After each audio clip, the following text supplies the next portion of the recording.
Yeah, I know. And when we were younger, it wasn't like, let's,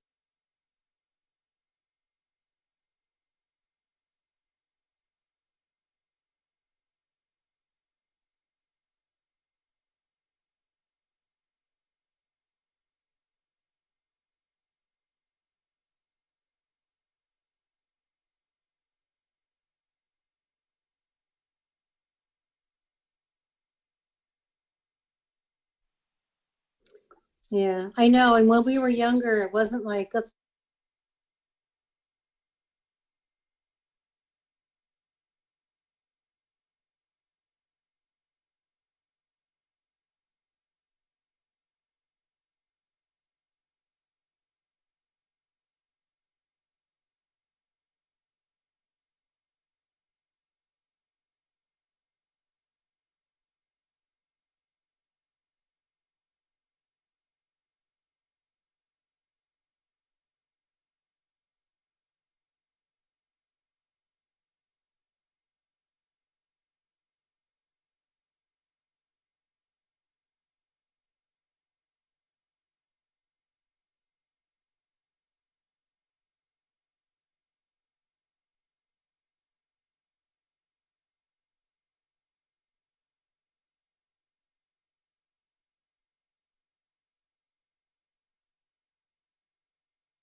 Yeah, that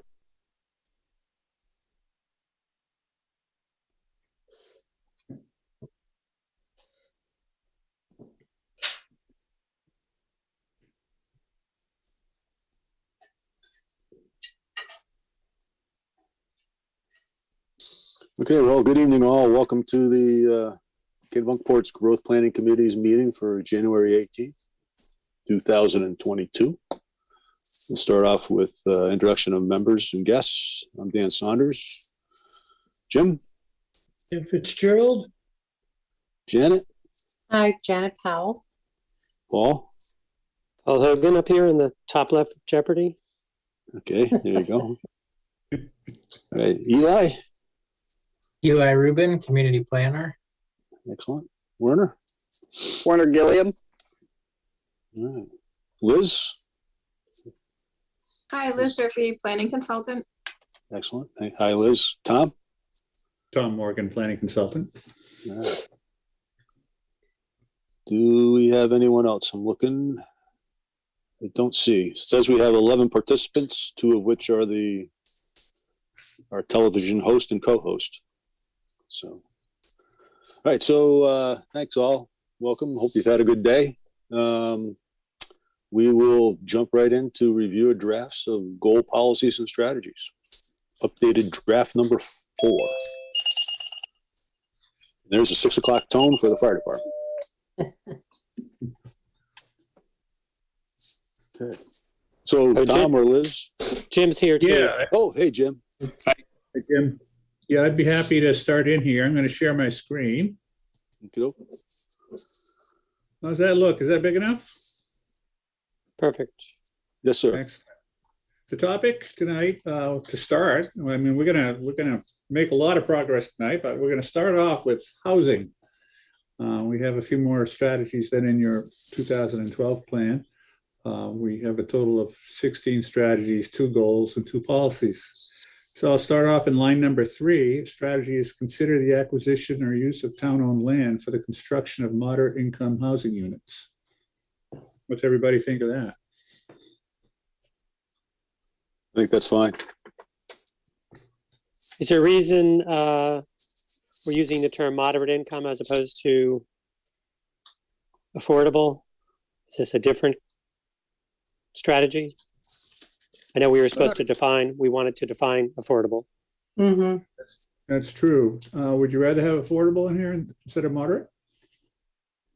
I think if you would just Yeah. include, if you included affordable / moderate, to it. And I also would likely not have the planning board as the responsible party. For Recording that. in progress. That's Okay. really the board of selectmen. As far as, they're the ones that would determine what town-owned land would be used for.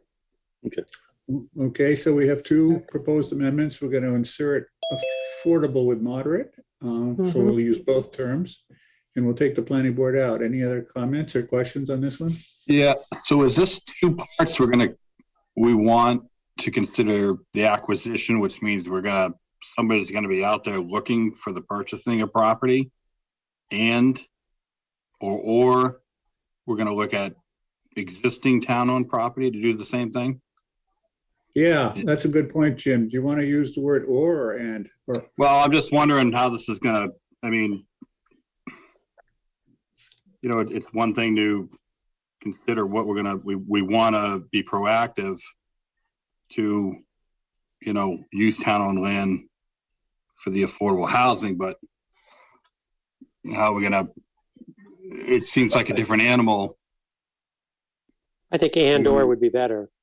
Because I think the second part's going to be an easy sell. The first part is trying to get buy-in for people to say we want to actively go out and spend taxpayer money purchasing property to then But that would, turn over. Right.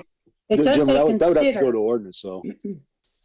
That would have to go Well, to an consider ordinance. right. I agree with you, Janet. Consider is, but I don't know. It's almost like we have to. That's the only concern I have with that. Well, this is just, I think, gives credence in the plan that if the town wants to do that, they can do it. Yep. Right. I mean, they would still have to go to town vote to spend the money on that. Or at least, get a budget approved if they wanted to put money away, for land acquisitions for housing. So the town would still have to vote to make that happen. Right. But I think this would, having something like this in the plan, and whether it says and or, I don't think would matter. It's, it just gives, we can point back to the plan and say, yeah, it's in the plan that we can do this, and it's supported by the comprehensive plan. So, Warner, are we currently doing anything where is there any backstory where we've ever considered that, or do we do anything where we have any funds? So, the town doesn't have, there's not necessarily a fund that's set up, for this particular line here. I think as Dan stated, none of this, takes you past or changes the process by which, all of this is a subject to town meeting, winds up being subject to a town meeting vote. I think it's a practice. It's that's as we all know has already occurred. That the Board of Selectmen has considered the use of town-owned land. For housing that was deeded over to the Heritage Housing Trust. So, but yeah, there is at this point there is not a set aside fund. Although I do think later on there was I think some discussion of having that as a strategy of some type of impact fee. I think was I thought I saw mentioned somewhere. Yeah, I think that could go into that could go into a fund that would support affordable housing. So Yep. Okay, thank you. Tom, Liz, is the strategy, is the goal itself meant to include, when you say mix of housing types, does that include rentals? My concern is we have lost a lot of rentals in recent years. We've lost single room occupancy kinds of places, seasonal kinds of places, things that used to be the affordable housing in town. And as I read through these strategies, they seem very,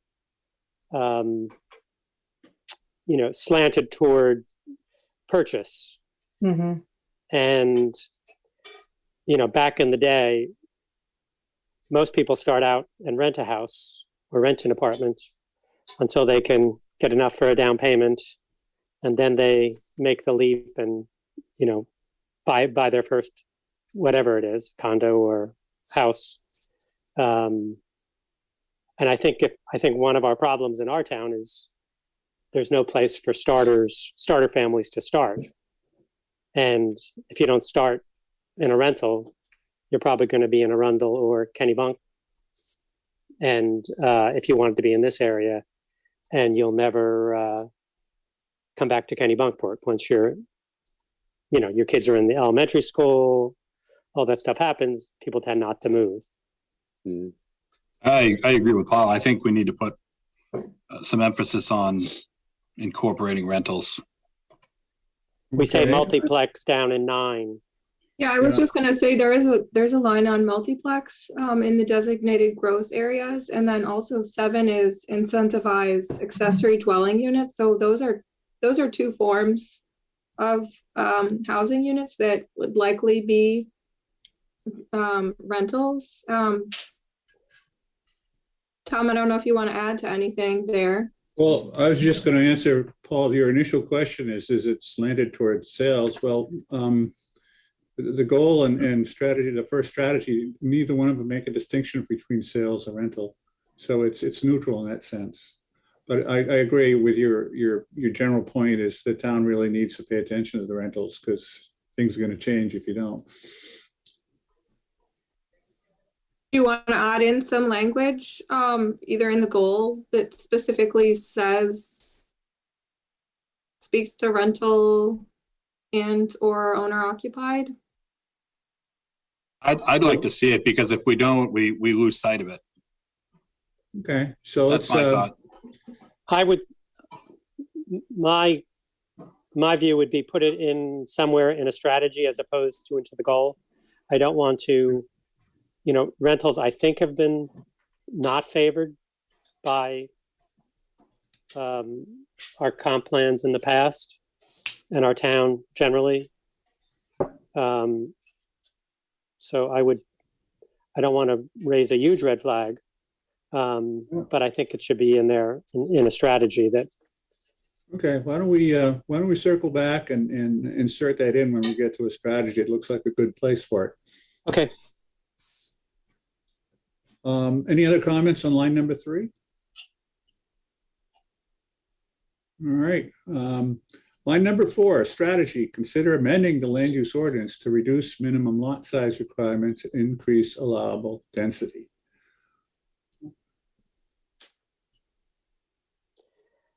Where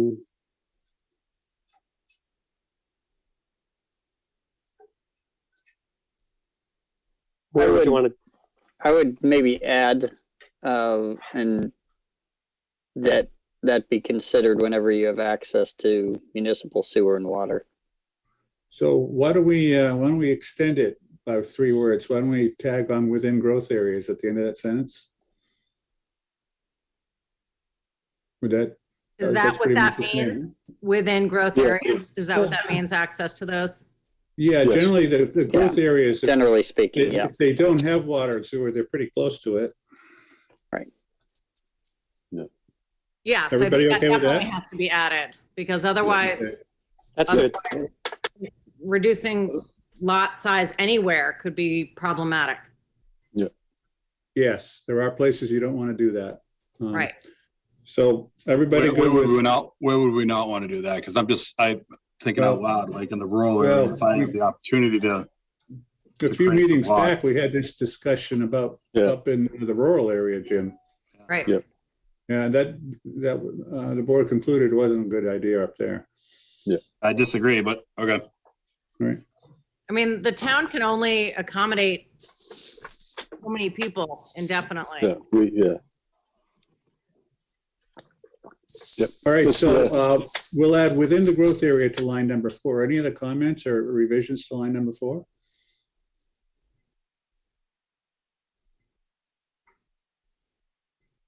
Nope. All right, strategy number 5, which is a carryover from 2012. It's quite similar to 4. It says encourage clustering of housing units and a relaxation of dimension requirements within growth areas. So there's some redundancy right there we can get rid of. What do you think about the clustering of housing units? Do you want to encourage it? So you already have clustering as an option for single family home subdivisions. So, one concern is that you're being specific here on just within growth areas. And I think, in general, we would want to, encourage looking at clustering of units, in all areas, because just remember clustering of housing and density are two different, or kind of two different conversations here. So what if we put a period after our units and lost the rest of the sentence? Encourage clustering of housing units, period. Yeah, one of the things that's been pointed out is that, currently the ordinance doesn't recognize or allow for the clustering of duplexes or multiplexes. Right. And so I think, and that's, so that I think is one of those points that should be looked at. Which doesn't make much sense. Right. Yep. So Werner, should we specify that here in this strategy? Yeah, I mean, I would, so think about maybe encourage clustering, of all, types of housing units, including duplexes and multis. Okay, what's everybody Okay. think of that? Everybody like that one? I do. I'm fine with that. Good wording. Yeah. Works for me. Okay, We're good. gonna, it's bound to the growth area, same thing? No. Yeah. It's Okay. No, we've lost the second part of the sentence. The dimension requirements is redundant in the growth areas. We just, at least what I heard is that you want it to encourage it everywhere in town, the cluster that is. Yeah, That's which we already do. And But it requires again, variances and well, if it's a duplex. the bonus, right, it's not currently that's not permitted in the ordinance, and there's not really, a good path that gets you there for, for duplexes or multis. Yeah. Okay. Good. So what I hear here is, if, for instance, if you were to do this in Farm and Forest and you wanted to put in 5 housing units, right, that you were going to cluster together, you would still need 15 acres of land. You may build those 5 on 2 of the acres or 3 of the acres or whatever you do, and the rest you leave as sort of open space, right? That's Right. the concept, right? That's right. Yep. You preserve the vernal pool. Right. Okay. So, any other comments on line 5? All right, line number 6. In subdivisions of 10 or more dwelling units, the developer should set aside 10% as affordable units. In subdivisions of 5 to 9 dwelling units, at least one should be set aside.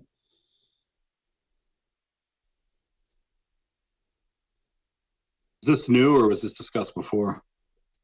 In 2012? Yeah. It was in the, it was in 10 years ago. I don't know Yeah, if it's the exact language, but similar. Yeah, let me see. Here's 2012 right here. Here it is, strategy number 4. It was the same thing, only it's a lot wordier. Yeah. So this is a carryover. Yeah, So and I guess, I think go ahead. that in that strategy, it also, gives the allowance, in the recommendation to essentially do an in lieu of payment.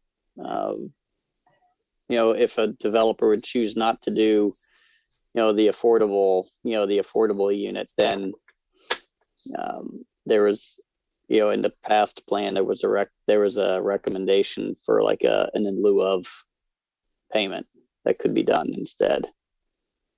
I think that's good to do. Yeah. And you'd start to establish a fee. Right. I mean, a pot of money to, buy something when it becomes available.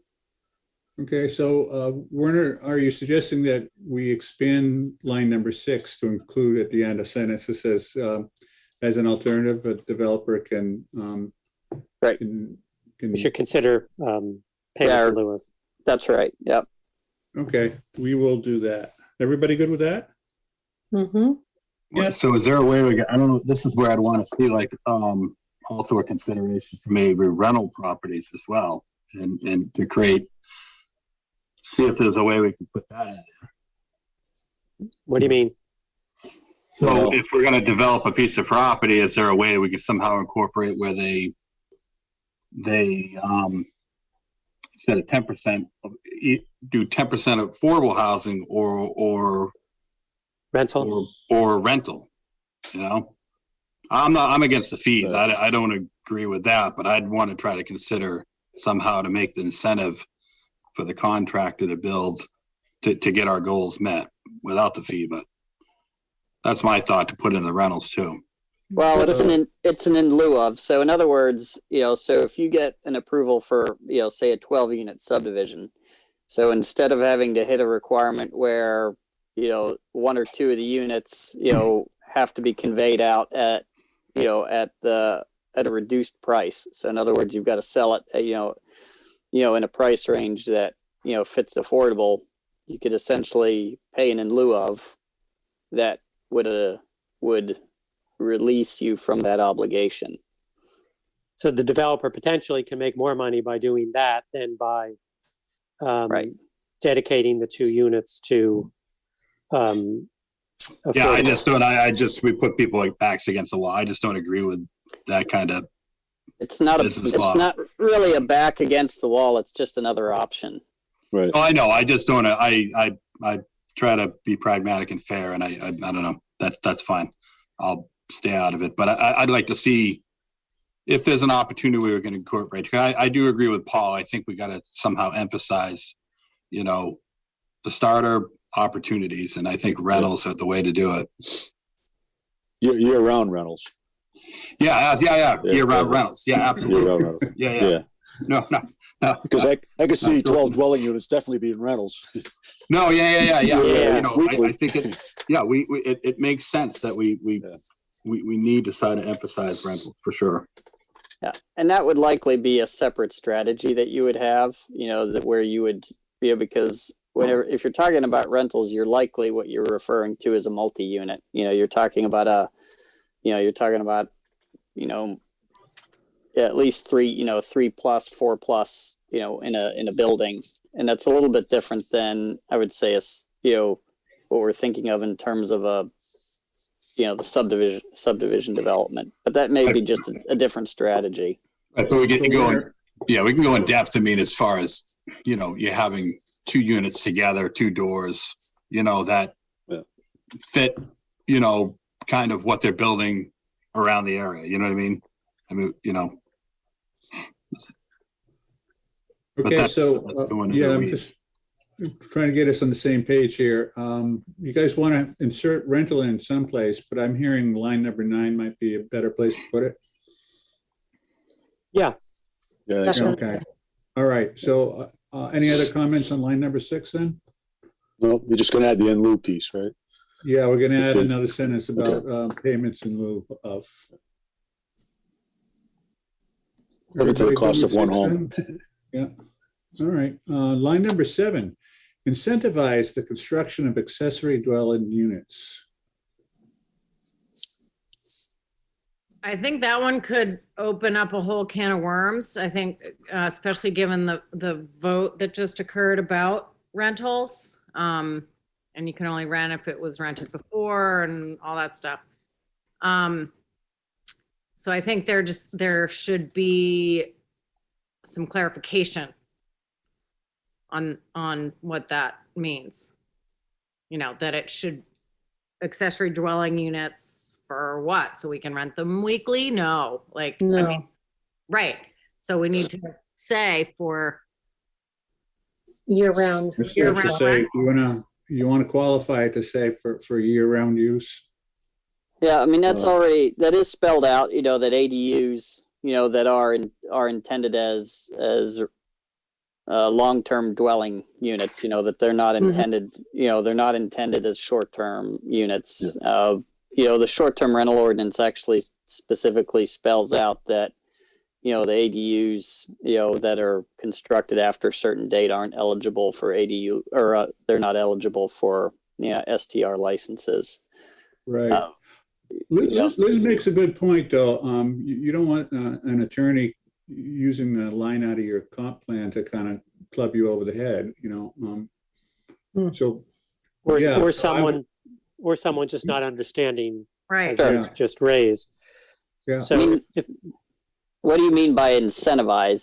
So, because I think everybody will, probably takes away a different meaning from, from that. Yeah. And- Incentivize always means money to me. Yeah, I'm gonna give you Right. money to do something. So that's right. Instead of incentivize, how about promote? promote, encourage. Yeah. promote or Encourage. encourage, yeah. Encourage? We'll have another encourage there, okay? Mm, What And does to- encourage really mean I don't know. in number 5 and this one and number 10? What does that mean? Usually it means the planning board's going to take a close look at the land use ordinance and see if there's anything that would block it. This is a policy document saying, we think this is a good idea, but we'll leave the nitty gritty to the planning board to figure out in the zoning ordinance. Okay.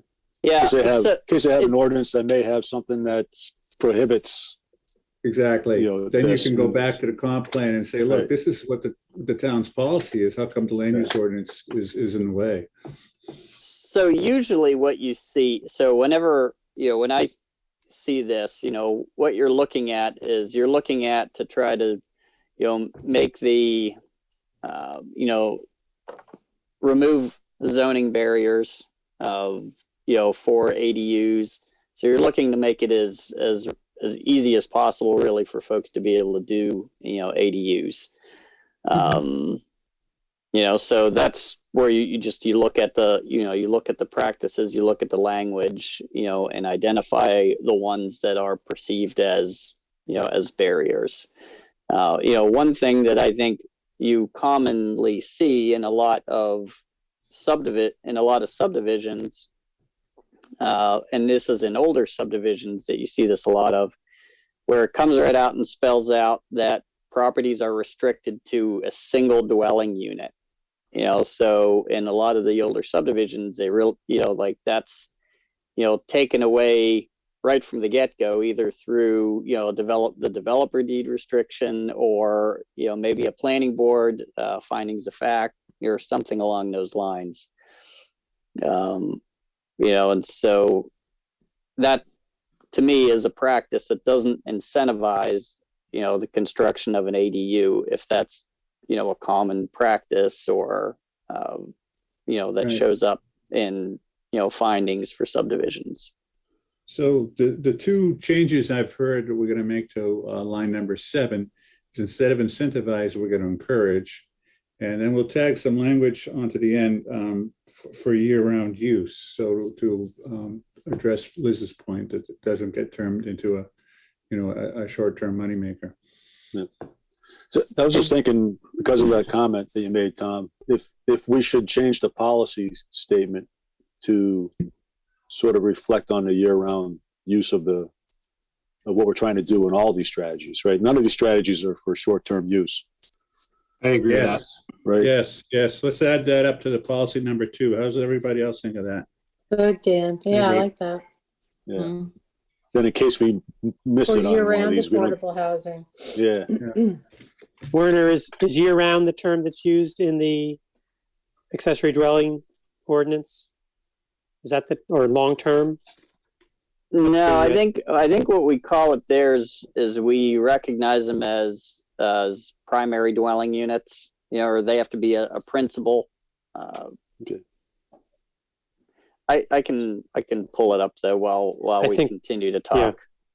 Werner, one other question, and I know you've probably told me this 5 times in 15 years.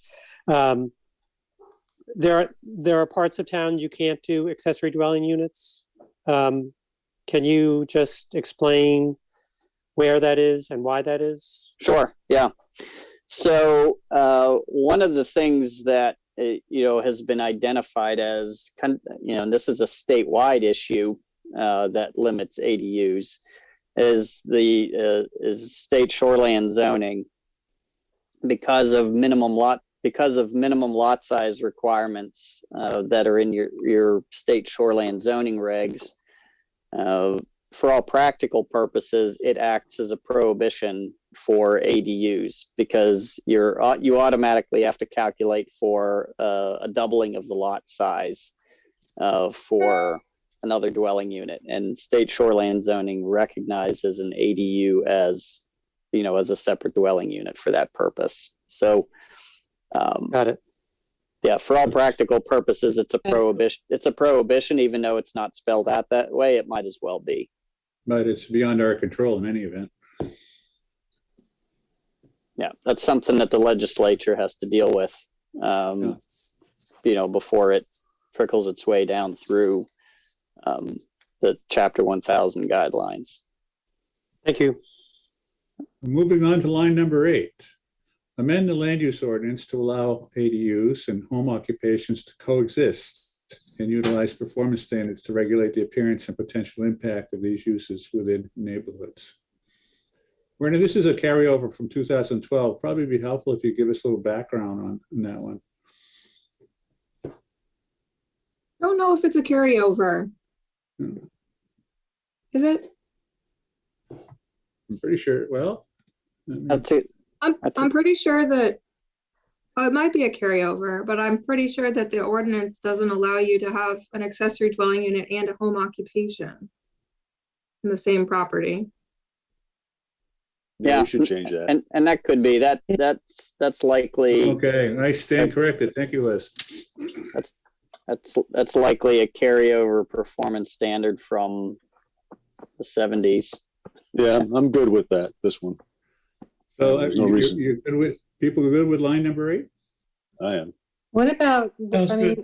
the definition of, looking at 2 different screens, excuse me. The home occupation, that is not necessarily remote working, is it? You know, Well- Janet, you bring up a good question or point or thing to Yeah. debate probably in a different section. But home occupations that existed in the 70s are very different than from what we would think of as home occs today. I would say there's a lot of probably by definition home occs that are occurring, that we just don't even think of as a separate home occ, but that in the 70s would have been considered that. So it's a definition that I think is in need of an update. Yeah. Yeah, things kind of shifted around when the pandemic began. Were you issuing more permits for home occupations when the pandemic came? Yeah, right. Good question. And the answer is no. And I think part of that is just because, and maybe it's a generational thing too, where it's, somebody working from home, that just doesn't rise to the level of what I think really any of us consider as a home occ. So Not at all. Yeah, no. Yeah, I mean, sometimes you're not self-employed, you're really working for an employer, but you're just doing it out of the office. right. Well, and the reality of it is that, so, you take Liz and Tom as an example, as planning consultants that maybe have a little home office where they work on, comp plans and, for communities, would that be considered a home occupation? I wouldn't lump it into that. That's, it's not something that, that I think rises to the level of being of needing to be a zoning issue. Yeah, to your point, we're back in the 1980s. The city of Portsmouth did define it as a home occupation. Is that right? Yeah. I think it But those days are varies gone. it varies by community, like what level of review or approval that you do need, but I do work from home and we have an accessory dwelling unit, so. Ooh, a twofer. Get some Wow. curtains out. You're gonna see Warner looking through every window of your house now. Go to the bathroom. Okay, so everybody's comfortable with 8, it sounds like. Number 9, this is probably where we can address rentals more expressly. Allow the development of multiplex housing in designated growth areas. Should we I'd like to emphasize that see- we're interested in making sure the rentals are part of the mix? I'd like to see the wording change to yearly rentals. It could be like a single unit, as in, I don't know if we define the sizes, but I think it's necessary to put in there to have the yearly rentals. I wouldn't get into the minutia of doing sizes in in the comp plan, but I do think it makes sense to somewhere make sure that that you recognize that it's desirable that they be year-round rentals. But we've added but that to the goal already. We changed Yeah. the goal. Yeah. So That's true. Yeah. so everything Yeah. underneath is Right. long-term. Yeah, yeah. You But don't need to- here, if we said including development of multiplex housing, including rental units in growth areas, designated growth areas.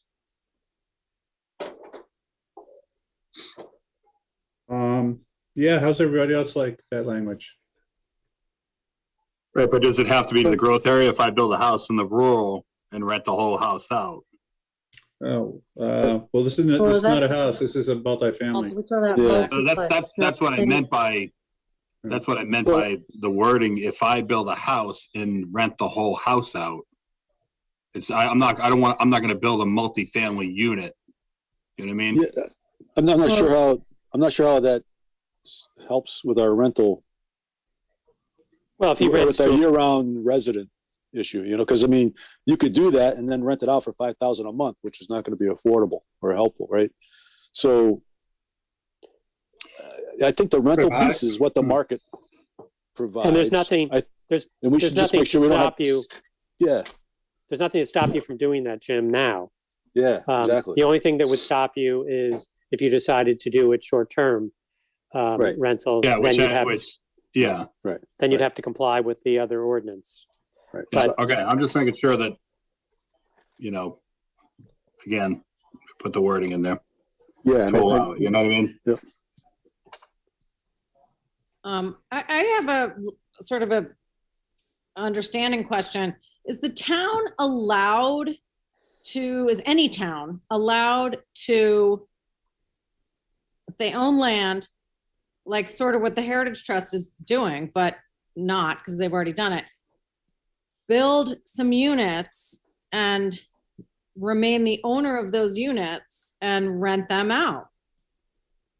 Is the town allowed to do that as an? Sure. Yeah, I mean, some communities, you know, I would say for organizational purposes, you know, they set up a separate housing authority to do that type of thing. Just, you know, primarily, I would say for, you know, budgetary and operational purposes, it gets set up as a separate entity. You know, but it does happen. I mean, communities have their own separate, you know, they would do it under, you know, under the business of a housing authority. Right. But yeah, it happens. And the Housing Trust has looked at that and has just pushed it off for now because this is as complex as they want to deal with what they're Right. currently dealing with. Right. Okay, any more questions or comments on number 9? No. If not, line number 10, encourage the development of assisted living and independent living facilities. That's good. That works. I'm fine Works. with that. Yeah, we have language, we have a performance standard for, Right. you know, for this in the ordinance. It's likely one of those ones that needs to be looked at just to make Well, sure then- that it still fits Okay. with, Okay, you know, well, whatever the this current will, market is. Having this in the comp plan will support the ordinance then. Yeah. All right, line number 11, create a task force to study the long-term implications of the conversion of year-round households to seasonal residences. I would assume this is something that the selectmen took on when they put the short-term rentals. Is that part of what they were gonna try to do to collect data, Warner? So in this strategy here, I think what this envisions is kind of a longer term, whether it's a committee or group that, you know, that does longer term data collection, you know, for this type of thing. But, you know, you're correct in saying that, you know, selectmen looked at data, you know, and considered, you know, numbers, you know, that were given to them about, you know, what are the long-term implications of, you know, this is a little different here in the question where it points at seasonal residences. You know, this is somewhat different versus short-term rentals. Okay, so, you know, we would look at seasonal residences also as potentially as second homes, you know, that aren't necessarily used as short-term rentals, but, you know, that are just seasonally held, or these are, you know, second homes. So What would we do with what's this? everybody think of having this as a strategy in the plan? I guess I wonder what you would do if you did this. Yeah. It does seem like we spent about 5 years discussing this topic, not directly, but indirectly. And it's kind of the assumption that part of the problem on short-term rentals was year-round households getting sold and fixed up and becoming seasonal homes, which included short-term rentals. Many people did that as a way to afford their houses. Other people did them, you know, purely as businesses. Yeah. Meaning that they weren't Mhm. intending to live there. But I This- feel like we've, go ahead. Yeah, this is as much kind of a demographic question you know, and to your point, I'm not necessarily sure, like, so what do you do with the information? I mean, we can tell you what the trend is, you know, and I don't think it's a trend that surprises anybody, you know, is that, you know, we tend to have, you know, a slow increase of our housing stock is moving towards property owners that use them, you know, that, you know, these aren't their primary residences, these are second homes.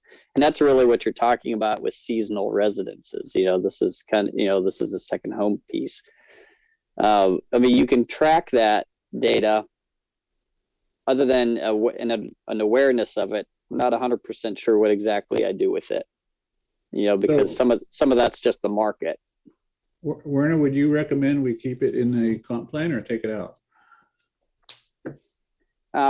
I don't know that it necessarily needs to be a separate. I don't know that it needs to be here. Yeah. I don't think it does. Yeah, I mean, they could do it the town could still do that without it being in the comp plan. So I think we can pull it out. So Right. I'm hearing we're gonna lose number 11. Yeah. Number 12, here's another data collection effort for the planning department.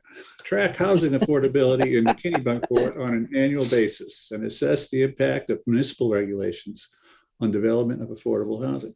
Yeah, very easy. Doesn't work. No. Not easily, anyways. There you go. You heard it from the guy from the government. Take it out. Well, Werner, this you is know, it's you know, we've just gone through, you know, a whole bunch of strategies that are really kind of intended to combat, you know, this right here, right? I mean, that's what this is.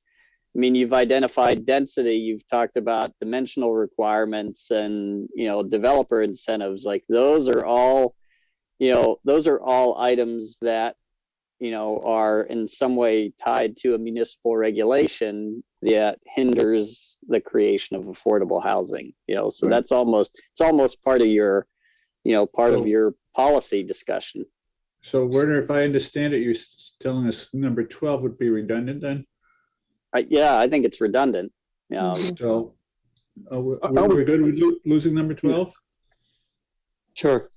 I think Yeah. so. I mean, and we're doing that already. I mean, don't we track that on our growth permits? A certain number of them have to be. Well, no. So what we do is we, you know, is those, you know, those can be exempted from the cap, Right. you know, and so there's different things that we can, you know, that we've done, Okay. you know, within ordinance that, you know, remove, you know, regulatory barriers. But we, you know, do we track it on an annual basis? Well, you know, I mean, we've just started, you know, with the creation of Heritage Woods. Right. You know, if you had a much bigger project, you know, a much bigger sort of regulatory structure that allowed for it, then you'd have a lot more to track. But I thought there was some requirement that we had to show 10% or some percentage of the housing being developed was for affordable housing as part of the state planning office's goals. And I thought we were doing that versus the growth permit by identifying how many could have been affordable housing units or so forth that were being developed versus. Well, what we've said in the past is that with the ADU allowances, that we essentially were meeting that 10% requirement by not requiring growth permits for I got you. For ADUs and doing other encouraging pieces for things like the housing trust. Okay. So I only bring that up so we don't need this in here to meet that state goal. Right. Tom and Liz? No, you don't need it in your comp plan. Okay, very good. Okay. Line number 13, amend the land use ordinance to include a definition of affordable housing. Yes. Yes. Yeah. That should be the first one. No, let's do it. That's a good idea, Dan. Let's move it right up to number 3, okay? Yeah.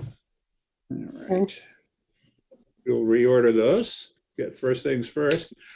Line number 14, support the Kennebunkport Heritage Housing Trust. Sure. Yep, we do. It should be in there. Excellent. If we go back to 13, which is now number 3, should we also add moderate if we're going to leave moderate in the current number 3? I mean, Yeah, we want to, or just strike moderate and call it affordable, and we define it. Yeah. yeah, I think if you have more than one word, you're kind of just making your task more Right. complicated. Right. Yeah. Yeah. Just one. So we can define it, what it means to us in Kennebunkport. Yeah, Right. so why don't we Which get is rid of gonna be- moderate up in line Okay. 3? Eliminate moderate. Okay. Next up, the goal is to minimize the adverse impacts of climate change. The policy is to discourage the construction of housing in areas that will be hazardous due to climate change. And the first strategy in that category is educate homeowners about flood vulnerability. I would also, so I would add CEO and planning department for that. Okay. Well, so does this go against, I don't agree with discouraging construction. If there's a buildable lot, you know, we shouldn't be discouraging people from building just because there's a considered hazard due to climate change. And I may refer down to the beach, I guess. You know, and the example I'll use is if somebody builds a house, maybe they don't do a basement, maybe they build it higher. So I'm not really, I don't think the policy, I don't know, I'm not in agreement with this. I don't know. Well, you know, one thing that often gets confused, Jim, is redevelopment versus new development. You know, and so that's usually, you know, that can be a sticking point, you know, for some folks. You know, it's a common question that we get, you know, because that's what you have down at the beach. You know, you have a lot of redevelopment that's occurring, you know, within those vulnerable areas. And most of the time when you talk about, you know, types of policies that, you know, discourage construction of housing in, you know, in hazardous areas, you know, really what you're, you know, for the most part talking about is you're not saying, hey, we should build a subdivision in this salt marsh over here. Mhm. You know, and, you know, so those, you know, those types of policies, you know, the subdivision regs already place some limitations on subdivision development and with properties that are, you know, that have shoreland zoning as part of them. You know, so that's, you know, something that, you know, should, you know, remain in place and continue to be encouraged. Right, so is this policy a general, we're going into the specifics of what you just said, though, but this policy seems very general, and that's what I don't like. I think, to go back to what I said, is I don't want this to be. So are you talking more about, you know, discouraging the development of new housing? Well, when I read this, discouraging the construction of housing in areas that will be hazardous, you know, it's to me, it's, again, we're talking about a piece of property that right now has no issues due to climate change, and we're looking at a policy that's going to discourage that future use. It doesn't, I don't like the wording. Yeah, you got a good point there, Jim. I mean, because if the way it's worded, you could say, well, you know, 100 years from now, based on the climate change, you know, it'll be underwater.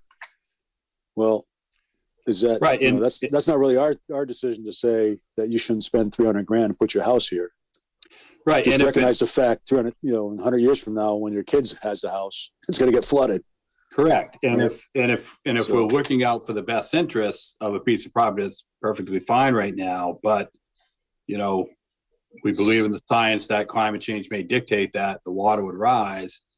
I would rather say, you know, build it right, which means you build it up, you know. And I know maybe that's not the example that Warner is, you know, going at. That's the one that I'm thinking of right now. And I'm sure there's other examples that are different,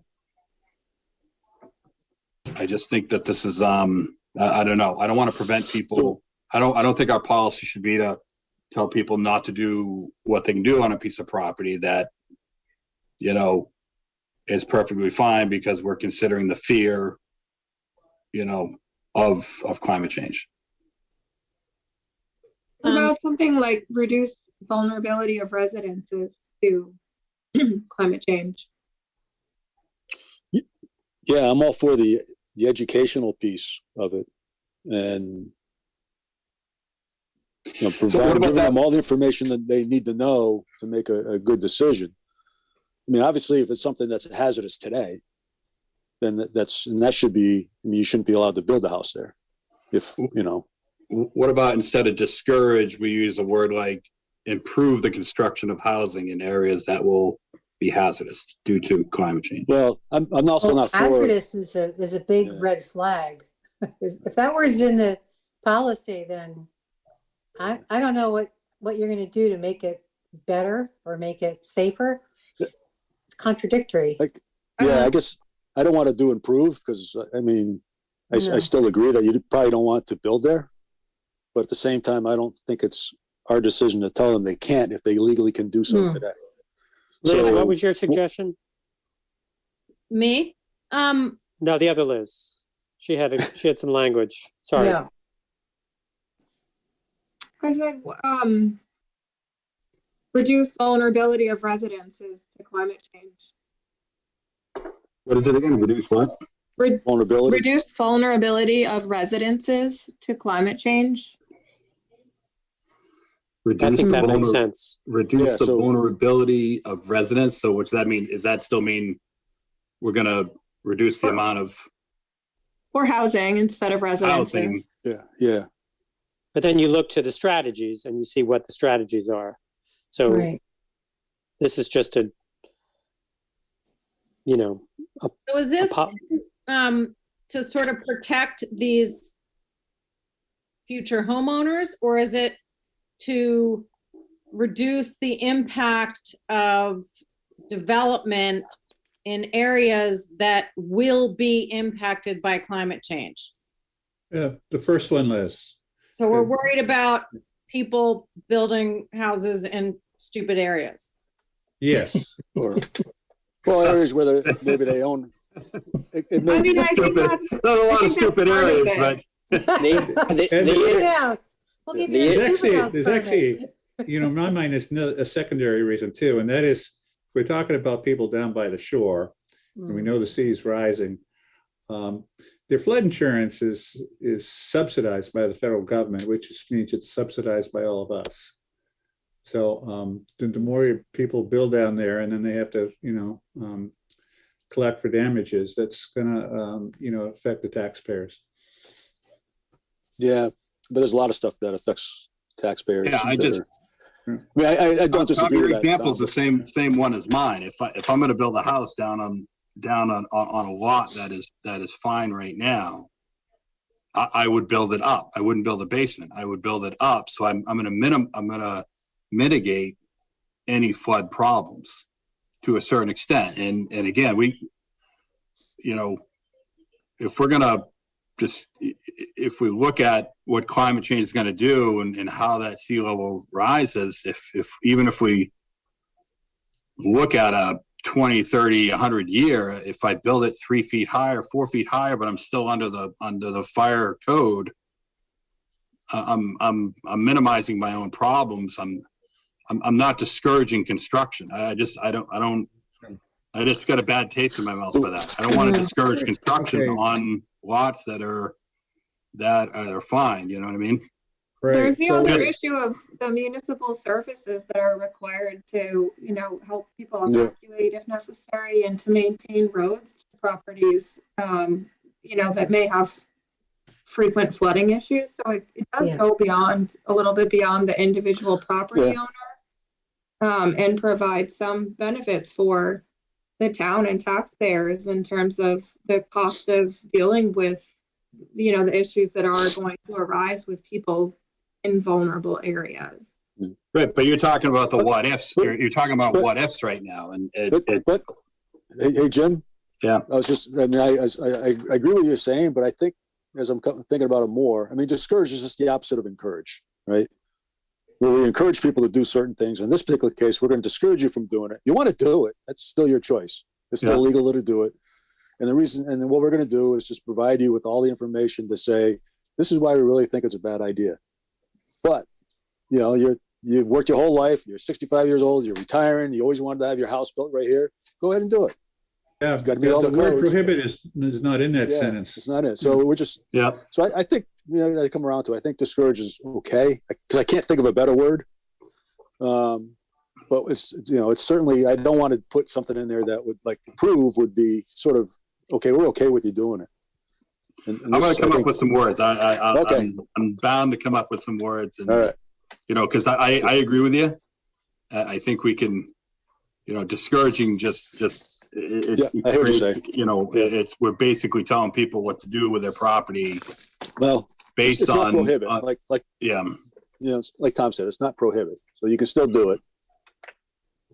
Jim, I got a question for you. So like, I think you would be a prudent buyer, builder by raising the level if you were aware of the conditions that exist there.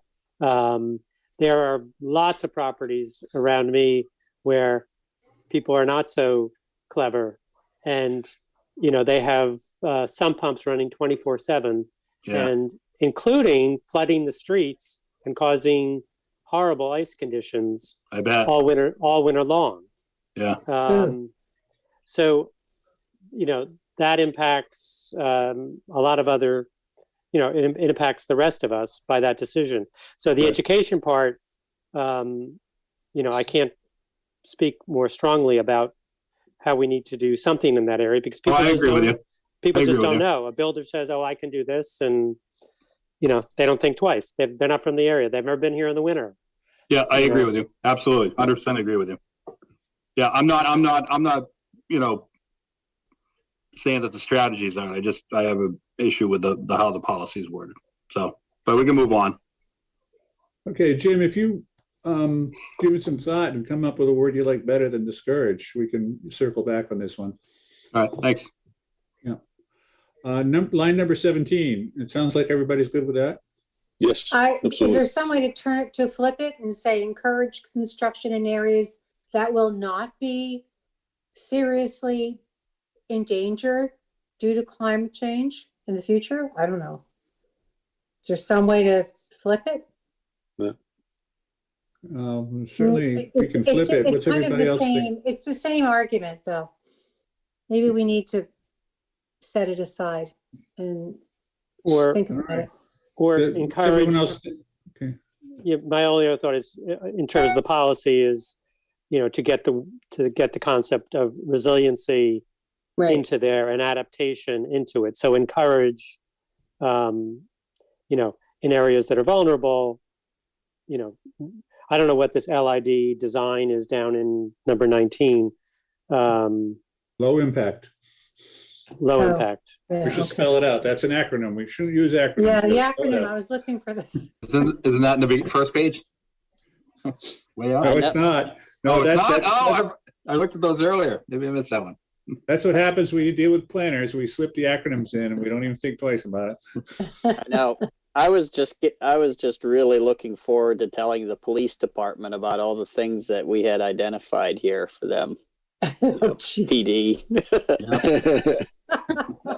And then you said, whoops, planning department. Eli, you look like you were bored. You looked like you were looking for something to do. So we put a lot of PDs in this document. PDs. But okay. Well, so to answer Janet's question, do you have examples of how we would educate homeowners about the flood vulnerability? They're going to come see Werner for a building permit. Well, okay. So it's and they'll have to watch the videos we produced. Right. Where they can sign off on the permit. You know, some of those things. We need the mapping. Some of those things are also just a matter of, right. I mean, you know, Janet brings up a good point. You know, it's, you know, when we talk about education, it's having the resources, you know, for us as staff to be able to, you know, have intelligent and accurate conversations with property owners whenever they come in to talk about projects. It's having that, the educational tools, to be able to do that with property owners. And some of that is as simple as, having maps available, on a town GIS. Some of it's just a mindset for, for staff just to know that, hey, if I have a property owner who comes in to, to talk about a project, that I want to have part of the conversation also wants to be about flood vulnerability. Oh. Warner, that brings up a good question. When people get their property resurveyed after FEMA, wiped the map and said everybody's in a flood zone, if they went and got it surveyed and it was deemed that they weren't in a flood zone, is there, maybe this is part of a strategy, is it, can we encourage people to share that information with you to have on file? So I don't know that you need to have that spelled out as a separate strategy. I mean, so there are a couple of different processes that property owners can go through to do exactly what you just described, where they say, hey, you know what, this flood map is wrong and I shouldn't be in it, based on, an actual, field survey, being done. Right. And so ultimately, the reason why property owners do that, 9 times out of 10 is because they want to do some type of, development project, or they're trying to qualify for, for not having to pay the flood insurance, purchase flood insurance. Right. So that information, I would say, it naturally comes our way, anyways. Yeah, I wasn't sure if there was a benefit for the town to have that information to, at least reference that, it's been, identified for certain areas or not. What's going to happen ultimately? So you tended to see a lot of that documentation put together with the older flood maps, where the ground data was just really bad, that was being used, that was, pretty inaccurate. Now where where there's a lot of LiDAR that's being used for the creation of the maps, the ground errors are going to be, they're going to be significantly less. And it's more, it'll get really more complicated because you're going to be arguing methodology and not necessarily like, oh, this is really an elevation. You have it as an elevation 10 and it's really an elevation 9 or it's an elevation 12. It'll be less about that and more about just the science behind it. Liz was trying to say something a little while ago, but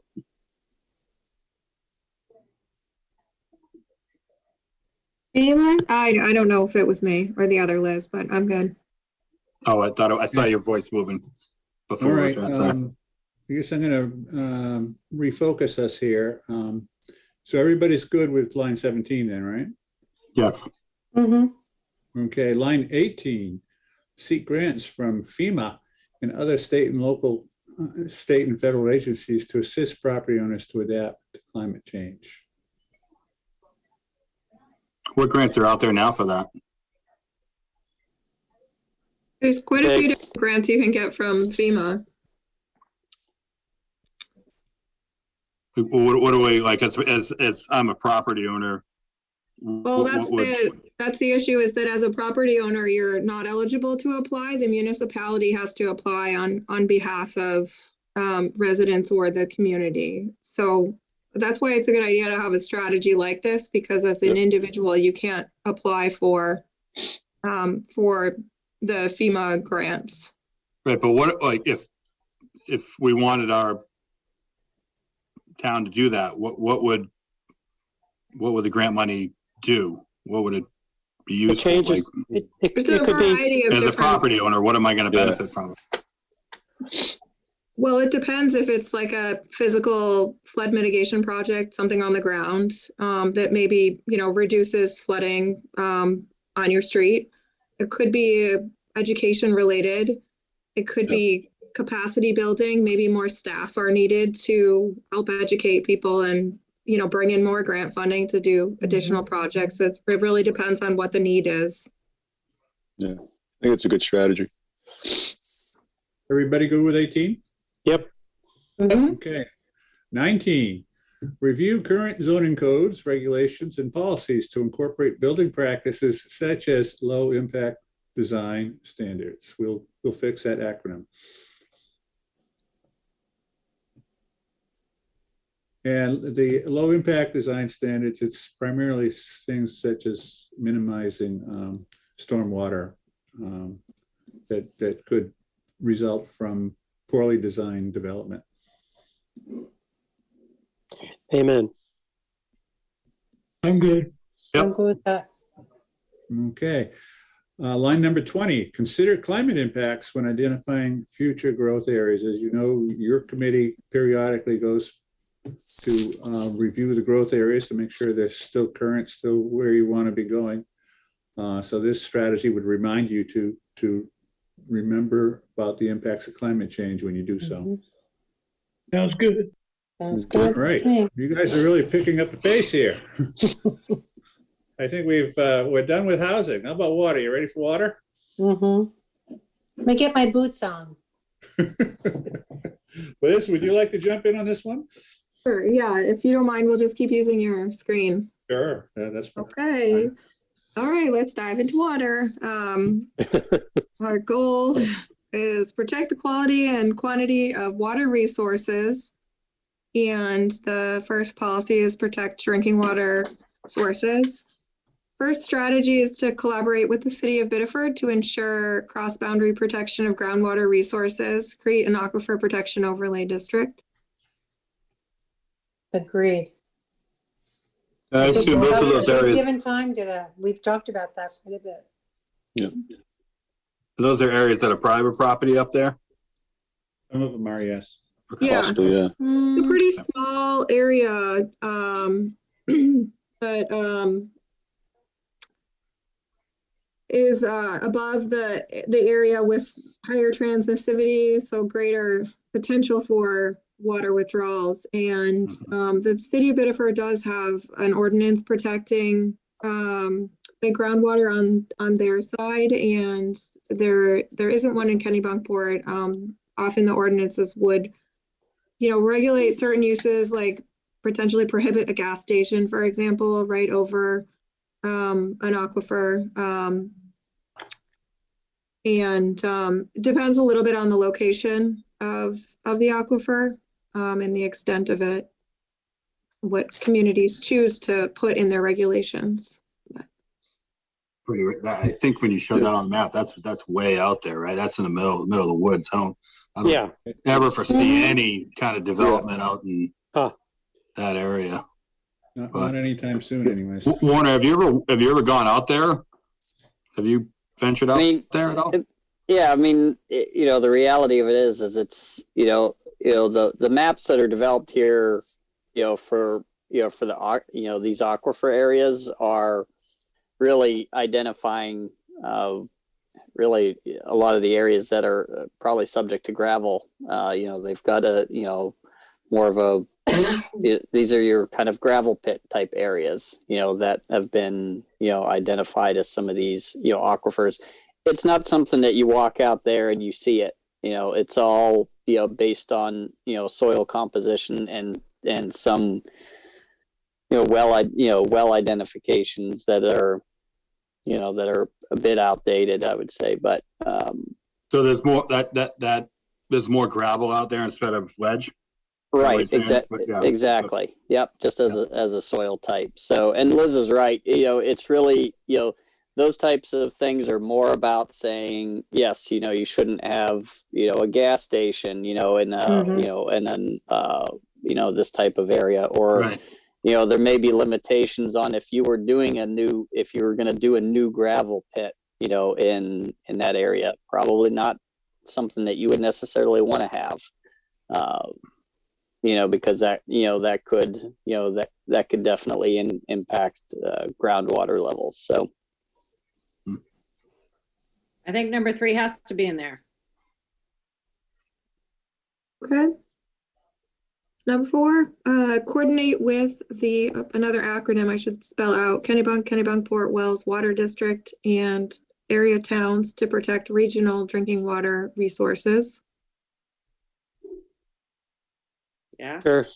Yes, yeah. definitely.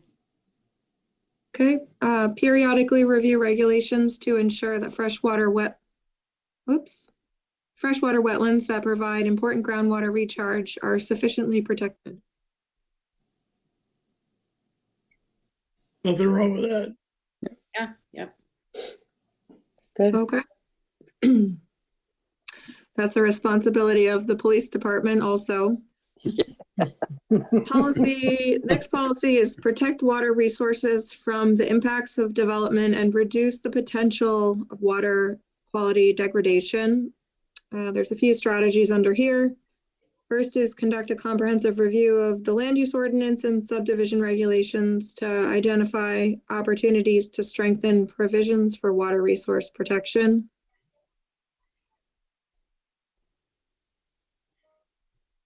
Is this a carryover? I'll have to check that.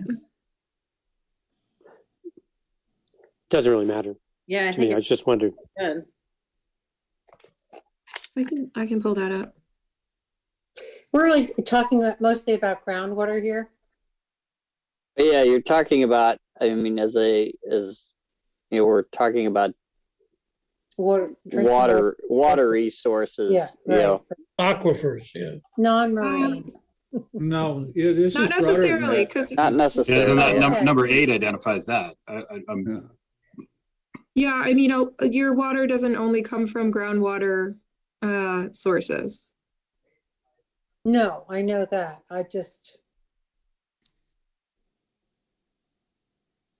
Yeah, water resource is a pretty broad term. It's very broad. Okay. Sorry, I'm just scrolling through the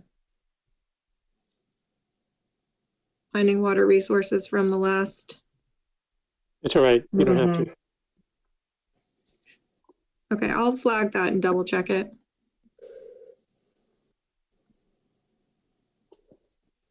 I'm fine with that. The next one is reduce the threshold of impervious surface area that triggers the need for a stormwater management system and increase the design standard for stormwater infrastructure to the 100-year storm event.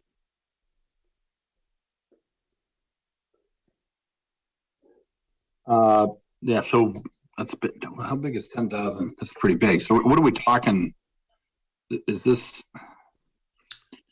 I have a something question that, for Werner regarding this. I think we have discussed this as in the recent past, at least, there's some folks who have been exchanging impervious surfaces for living space.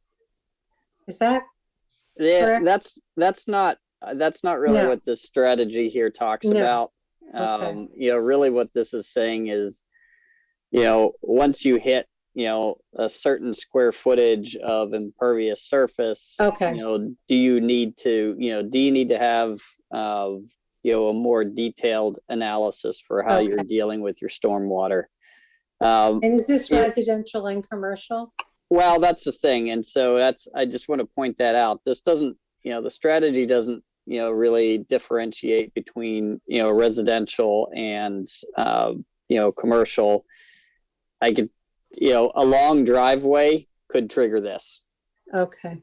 you know, just as an example. But it could also, you know, this could also be, you know, the development of a commercial property, you know, as an example. So and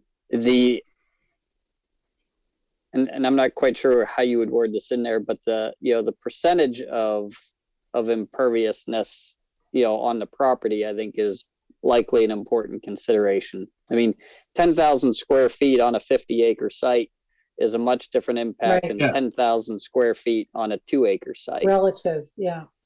yeah, you're talking the difference between a parking lot and my driveway. My driveway is 700 feet long, but I don't necessarily have to worry about stormwater management Right. You know, Yeah. Right. The parking lot downtown is more of a problem. That's right. That's right. And that's what I'm saying is that it depends, and that's more where percentage of coverage is, maybe a more important factor than just a blanket up 10,000 square feet. Mhm. Like a 15% or something.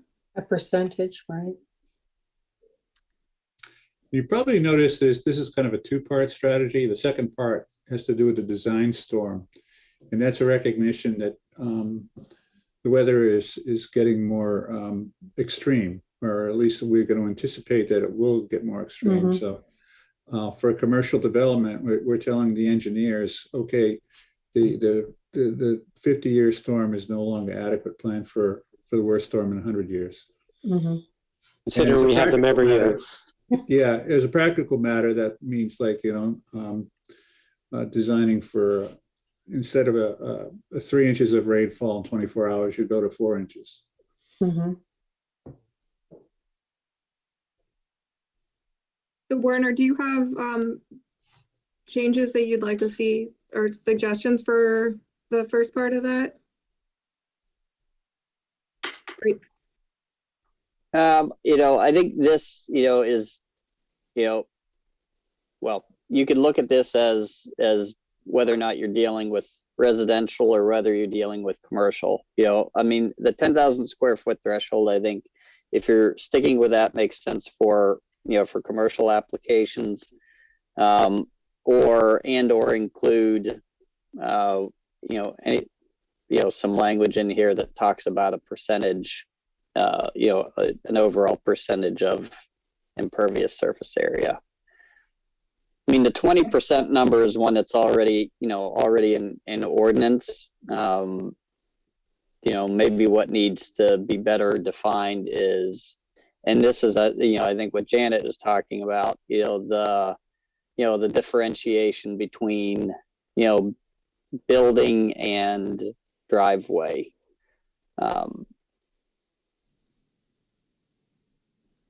But there isn't a difference whether it's asphalt or whether it's a house. You're still going to have the same amount of runoff. Right.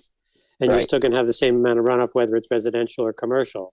Yeah, I mean, with a building, you're more likely to have more directed kind of point sources of runoff than just sheet flow, that you would have in a driveway or a parking lot. It seems like there's a need to have a little bit more wording in there to specify what it's going to apply to, because I think. Werner, what's the 20% that you just referenced? Sure. So in the ordinance, we have limitations where you have 20% of lot coverage. And so whenever you're within shoreland zone, that'll include, that'll include your, driveways, walkways, anything that's a non-vegetated surface. When you're outside of the shoreland zone, it's specific to dealing with buildings. And so, I think what, this is probably looking for is outside of those shoreland zoned areas, do you want to start looking at, including, driveways, as an example, into the coverage calc outside of the shoreland zone?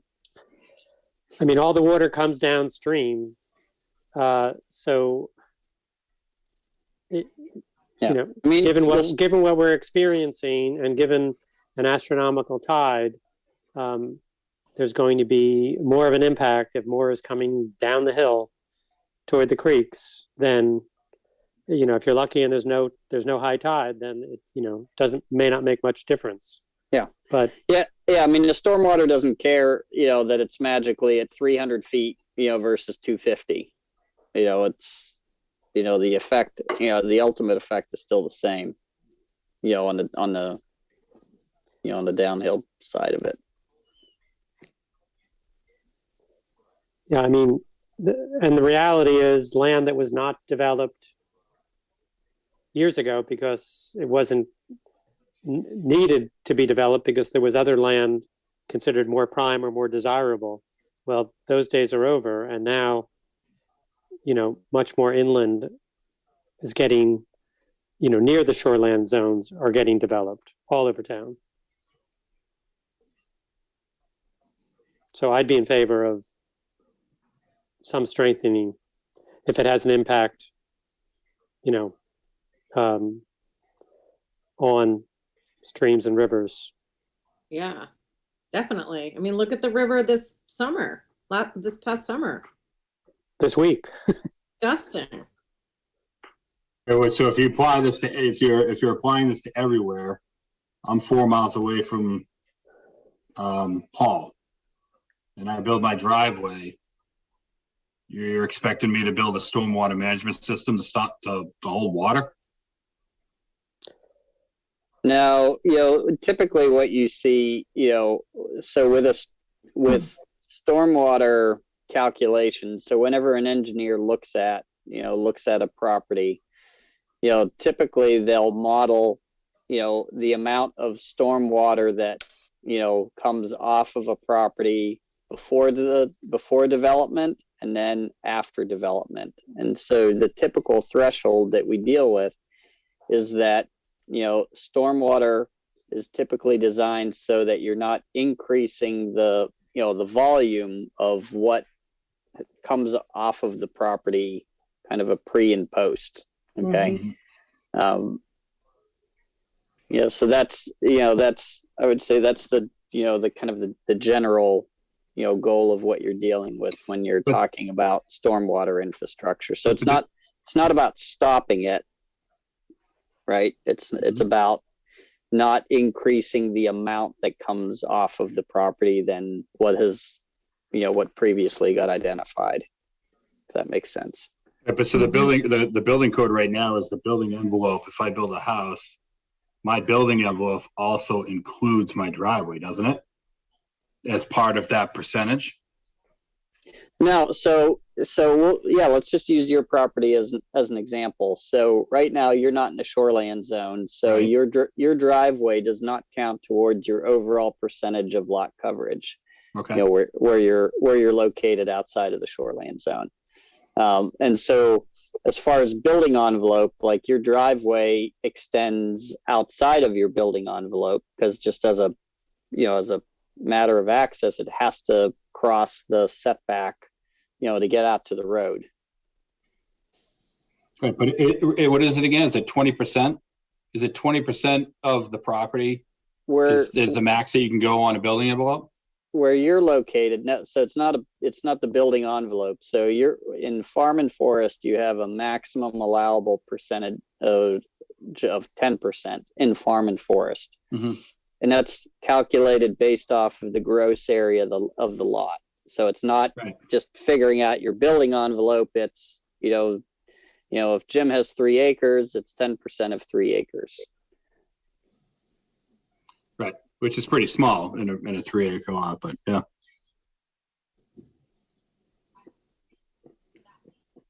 But I think maybe we'll flag this one, consider some rewording or looking at a percentage in addition to the square footage.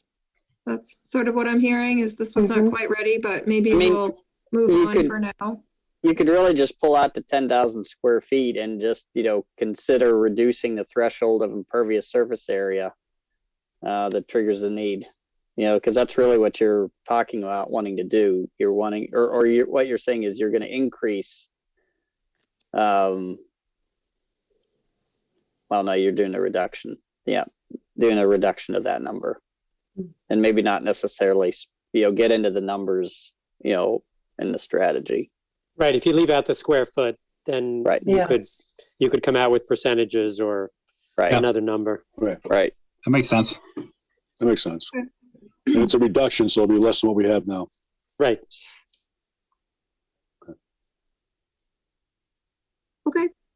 Number 9, amend stormwater regulations to require that stormwater be managed on site as opposed to allowing off-site mitigation.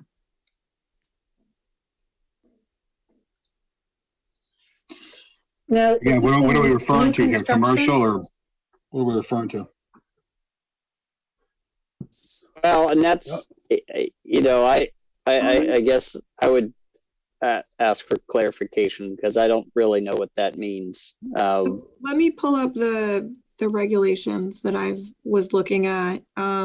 But my understanding of the stormwater regulations that exist are that there's some language that says, you know, where possible, manage the stormwater on the lot, but Right. you are permitted to manage stormwater on like off-site. And I don't think that's conventional. Yeah, I mean, I would say, you know, stormwater kind of mitigation and management offsite is not typical. You know, unless you've got, you know, unless you have an easement, you know, in order to do that. That should be okay. I mean, I think, you know, if you can get an easement from your neighbor, they allow you to run your water there, then that's okay. So I'm not sure we need this strategy. So I getting think into we the need weeds a little bit. I think we need it. I think we need it too. Paul, can you give me? Especially in areas I that need are an near example. our water. Well, if you- our Sure, I'll water give you an source. example. Yeah. So Yep. in my neighborhood, there's a minor subdivision, and they put houses, or I guess they're putting in a house, an accessory dwelling unit, and they've got pipes running right to the lower part of the property that's going to go into the backyards of the Oh. people right below them. And I guess that's allowed under our Right. current, because they're not being required. They have a huge property. They could manage it on site. The cheapest, easiest thing is to make it your neighbor's problem. Yeah, I think that's really common. It's very common in this town. Yeah, I have a pipe going 200 feet from my basement or around my house. So, but I have a bigger But lot. you have a big so- lot. You have a Right. big lot. Yeah, but it's going onto your own property probably, right? That's my father-in-law, but that's okay. Oh, father-in-law. No, Paul, I think your example makes sense. I think Yeah. I think that's the perfect example to help people understand I and agree. do something. But I guess that speaks to my ignorance of what the Yeah. stormwater management system is, because my expectation would be that would be managed on site or been agreed upon with your neighbor prior to. Yeah. I know in an industrial place that's what happens. I mean, we could never discharge our stormwater to another site without some type of approval. We can in Yeah. Kennebunkport. Then we didn't. I agree. Okay. Then we do need to change this. So So that's this- my Do- ignorance. So do we have People a, understand that what on-site mitigation is or on-site stormwater retention. I just think people probably don't even know about the possibility of creating rain gardens and keeping the water on site. It's an education. California's as well. not allowed, right? You're not allowed to keep the water, right? Right. That's true. West of the Mississippi, I think you can. You get in trouble for Yeah. taking your own water. So the specific language that I was looking at for both of these stormwater related provisions is in the site plan review, which is Article 10 of the land use ordinance. And the beginning of the stormwater management performance standards states that stormwater management plans shall be developed to ensure surface water runoff shall be minimized and detained on site if possible. Mhm. If it's not possible to detain on site, you can improvements may be required to minimize off-site impacts. So my rationale for including that strategy was that I thought that language could probably be strengthened a little bit to provide better protection of water resources. Mhm.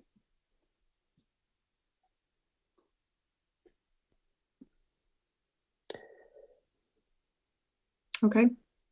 Yeah. That section also is where the 10,000 square feet of impervious service comes from. Right. So are folks generally comfortable with 9? Yes. Okay. I guess the only piece that I would be uncomfortable is I wouldn't want to require it if it doesn't make sense to do so. In other words, if there's a stream flowing by, it's not on my property, but that's really where the water should go.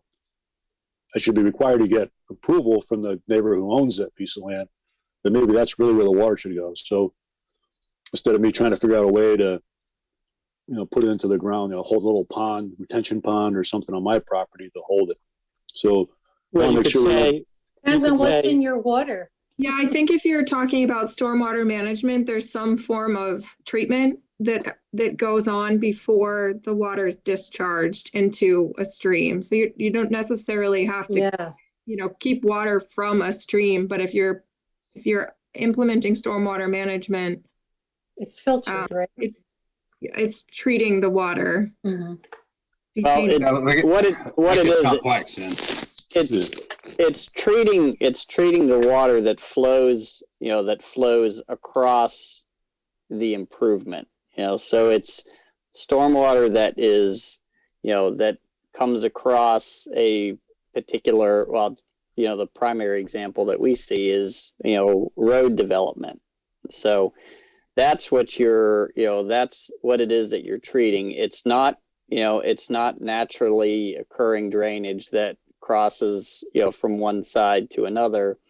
It's stormwater that runs along, the actual, impervious surface area itself, that then gets directed into areas for stormwater management. So it's water coming off the roof of the house.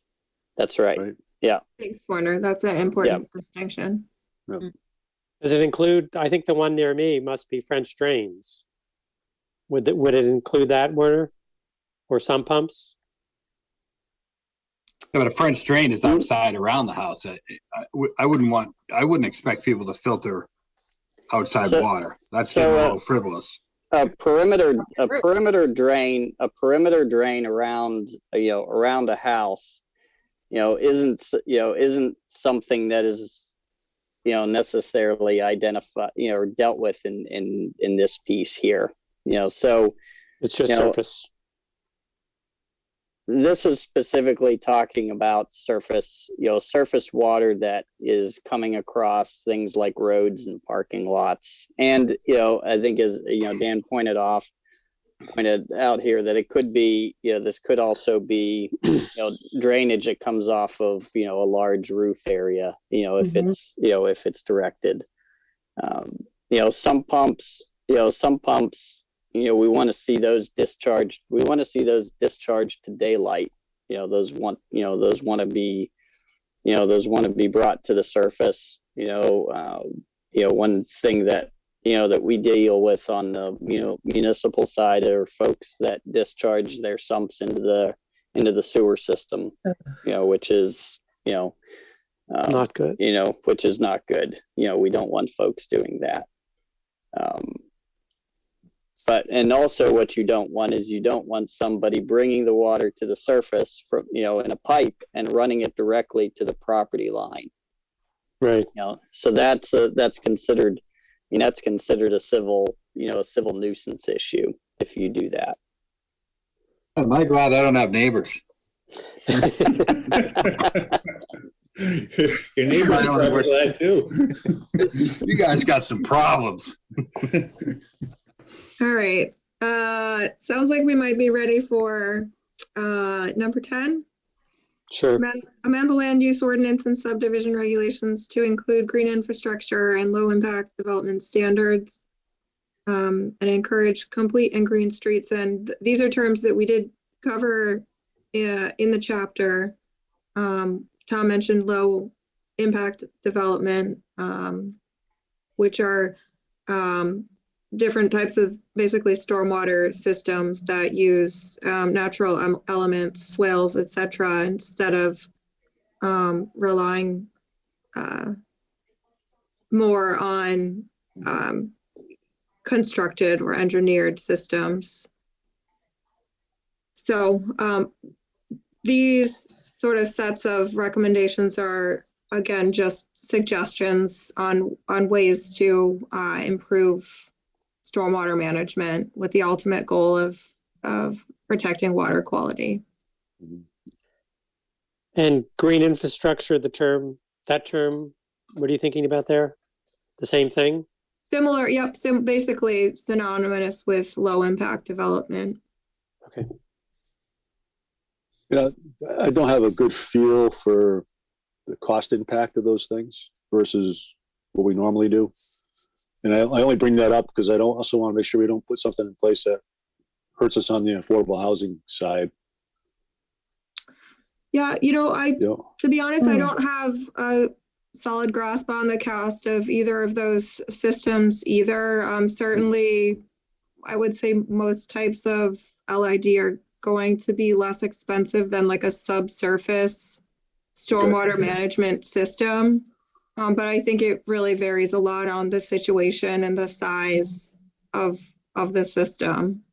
I mean, the intention wouldn't be to, prohibit other types of stormwater management, but, to include standards for LID. The big issue is really long-term maintenance and upkeep of these types of systems. It goes in and it probably, operates fine for, 5-10 years, whenever it's in. The longer term question is making sure that all of that, gets regularly, gets maintained and upkept. And that's something that I think can get lost, from property owner to property owner, and just over the course of time.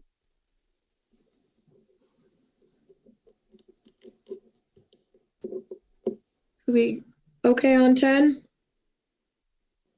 Yep. Okay. Yep.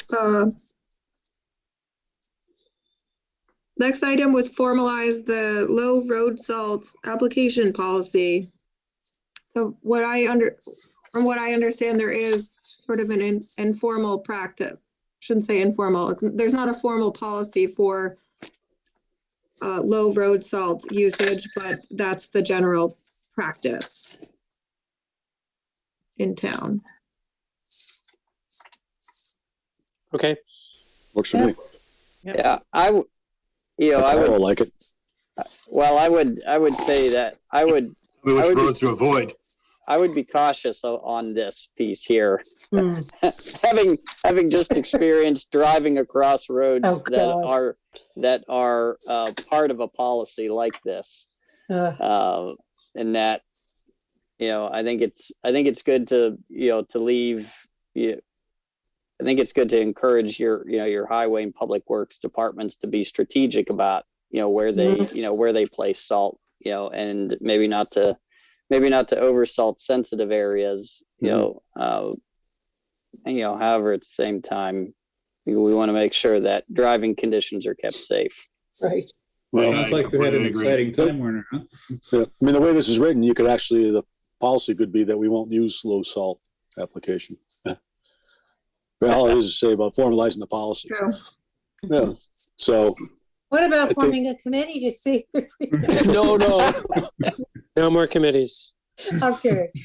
Right. Yeah. But we ought to have Well, a policy and do what we I say mean, we do. That's all. anecdotally, I bet we know where the dangerous spots are. Right. When we have, serious winter weather.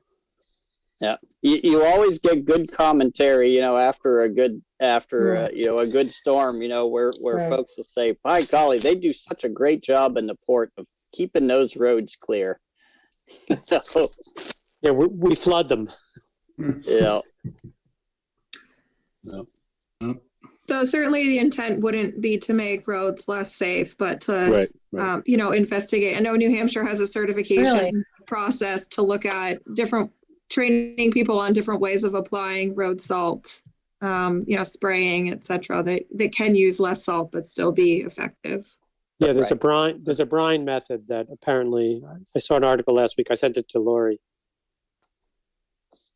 which it's like a pre-spraying. Yeah. I mean, They do that on the is highways. that like turkey brine? What's a brine? It's a salt Yeah. brine, and you apparently can Pretty use a much lot the less. same. Yeah. You're adding liquid to the road? Yeah. They do it on I gotta look. They at do it that. on the highways. they do it on I the didn't know that. highways before storms and stuff. They'll do it on the Oh. highways. So when you can actually notice it, like you'll see white streams, Interesting. on the highways before storms, and it does help it. But it apparently uses a lot less than Good to know. conventional salt application. Good. Yeah. I think it sticks better to the undercarriage of your car too. Probably. Yep. All right, next up is the policy to improve aquatic habitat. I'm sorry, have- Liz, did we say we wanted to kind of massage that number 11 a little bit? Because right now it says that we're going to adopt a low road salt application policy. Do we I think this want to? says formalize what we're doing. Okay, Yeah, I think formalize we- our policy for keeping our roads safe. Well, you could add while keeping, Well, Right, okay. while maintaining safety. Okay, Yeah. great. Thank you. And we might Sorry. add public works to the responsible party too, good thought. And Yeah, the police department. Right. That's right. and police, and police. Everybody with a snowmobile to get you out of the road. All right, number 13 is adopt stream smart road crossing policy to reduce impact of road crossings on fish and other aquatic species and habitat. And this is something that the state of Maine has a lot of guidance and information about. Yeah. sounds So good. when you replace a bridge, you look at it. Right. Yeah, look at it through the lens of fish passage and accommodating stream flow sufficiently. Yeah, makes sense. Okay, next up is identify and remove barriers to fish passage, such as undersized culverts. What about dams? We have dams someplace else. We could add dams in there. How does everyone feel about that? Sure. I mean, is that just to remove it? I mean, the way that policy says it would be remove it, identify them and remove them. It says remove the barriers. It doesn't say remove the culvert. Okay. But I could clarify that. Mm, I mean, the undersizing issue, what Yeah. you're really asking for is to make sure that replacement culverts are sized to accommodate fish passage Mhm. Right. if that's something that occurs in that location. Yeah, and so, now maybe 14 is not even necessary if you have a policy adopted that when you do replace the culvert, you would use that policy. But we don't have that policy, do we, Werner? I assume the Well- DEP does. If you implement strategy 13, then strategy 14 may not be necessary. I agree. Yeah, Okay. If you assume that you're probably not Yep. going to be replacing culverts until they're ready to be Right. replaced. Right. I agree with that. Okay, so let's strike number 14 then. okay. Yep. We got one knocked out. All right. Next up, we have another policy, which is identify, monitor, and reduce sources of pollution. 3 strategies here are conduct regular water quality monitoring of Little River, Beaver Brook, Smith Brook, Batson River, and the Kennebunk River. Is this all fresh water? No. All these policies? No. No. Well, this is the water resources chapter strategies. So for the most part, I would say yes. But there is some crossover. Yeah. We're focusing more on the tidal waters in the strategies that are in the marine resources. Okay, I want to make sure because yeah. But if you okay. see something that's missing, like, feel free to bring it up. No, I was just I know Paul mentioned, the river down to the beach, and I They go down to I the think we ocean. may have identified that in one of the other parts. Is that true about maybe considering or conducting water quality checks? Yes, that's in a different section. Okay, good. Yeah, but thank you.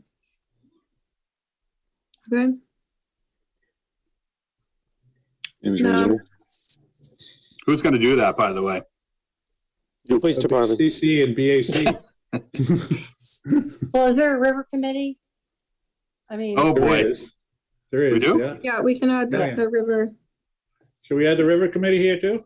Well, so, well, the What river, are your advice on that? Who's gonna do that work?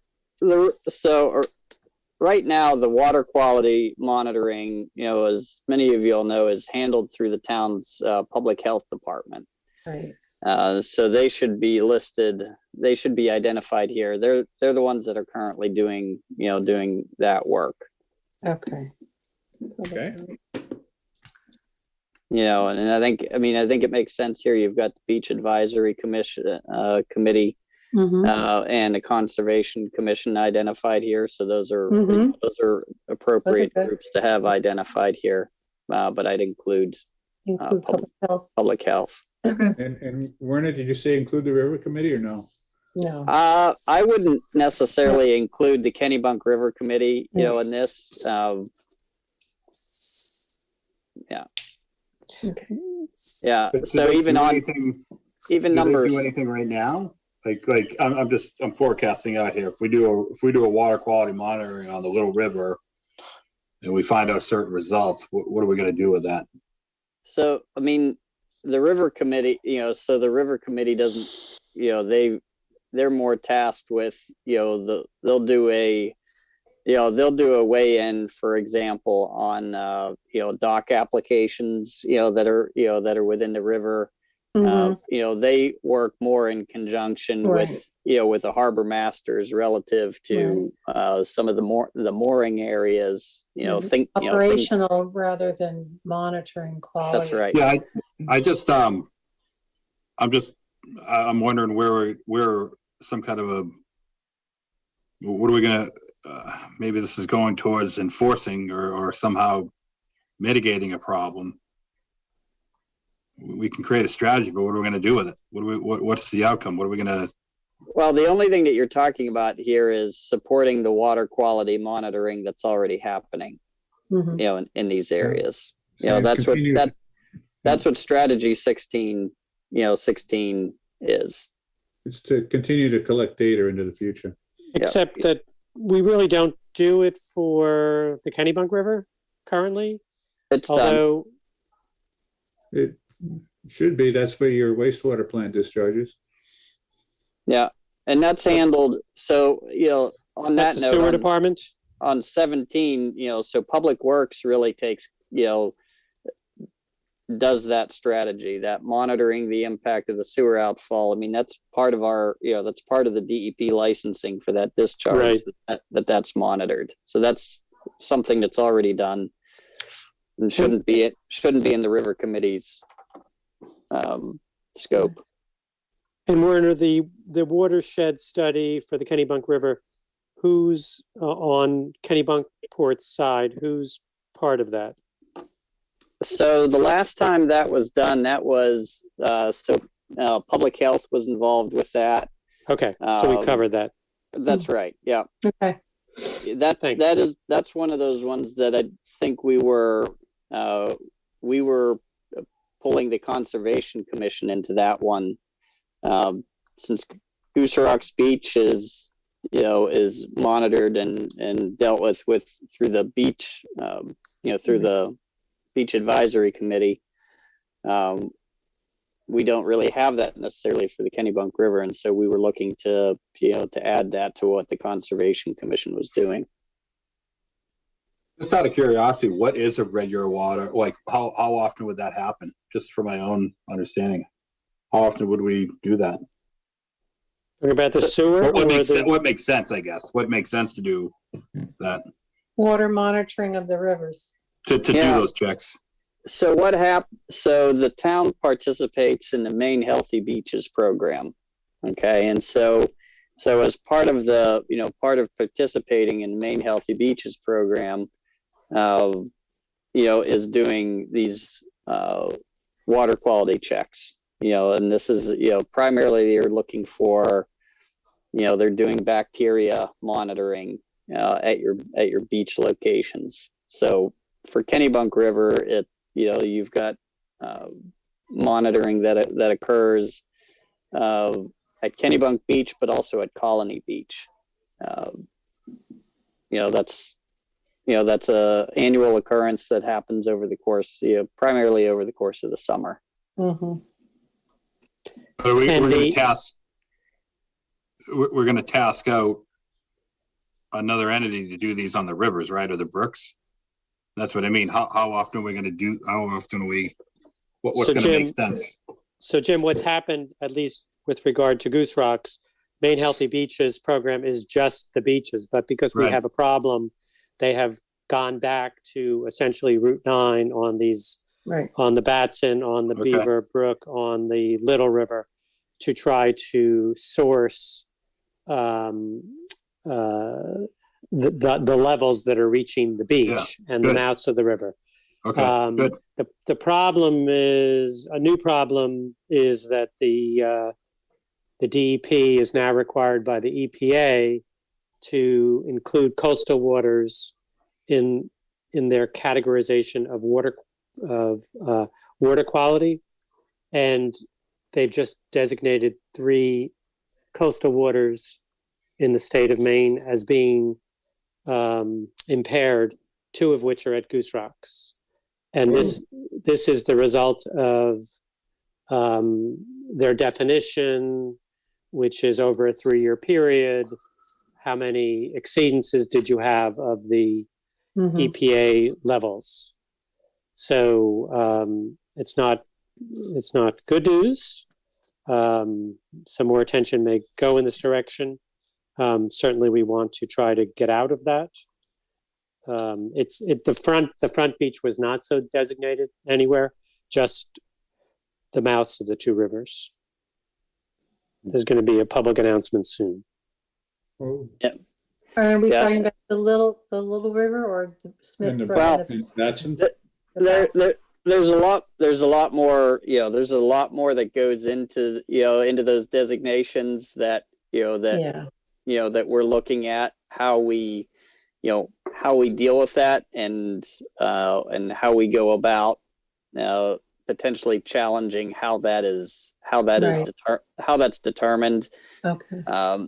Just for example, you'll have beaches, for instance, along the front there, Scarborough, Old Orchard, beaches that we know are pretty heavily trafficked and heavily developed, that don't wind up in these designations necessarily.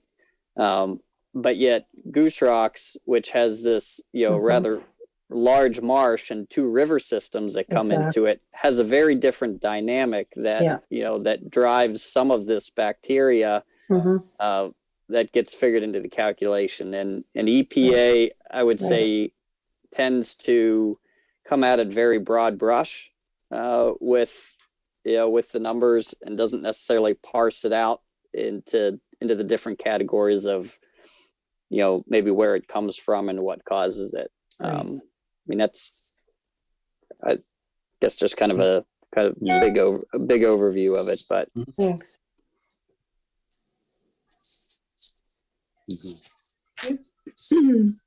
So, I think we're on sort of 16, 17 combo there. It sounds like the 16 we're okay with. We'll add public health Yeah, in as a responsible party. 17, we'll strike the river committee and add in public works. Or it's the sewer department, right? Sewer department, yep. Yeah, It's part Sewer of de- public works. But Oh, is it? That's it. Actually, that's a good question. So, would you like the responsible party to be the sewer department, or? I think it's fine. I think it's fine to call it. It's really semantics. It's either one. But if you want to call it out a sewer department, just because that's familiar to people, that's fine. I mean, but as I understand it, sewer is now a division within Public Works, right? it is, yeah. I mean, just for Administrative. staffing, administrative purposes, it's been put into one. It's been put into one category. I think Public Works is fine. Yeah. It's educational, that's where it falls. And they got to do it as part of their permit anyway, so. Right. Okay. I think we could almost strike it, honestly. Because, yeah. Or we could say continue to monitor. Yeah. yeah, I mean, Right. yeah.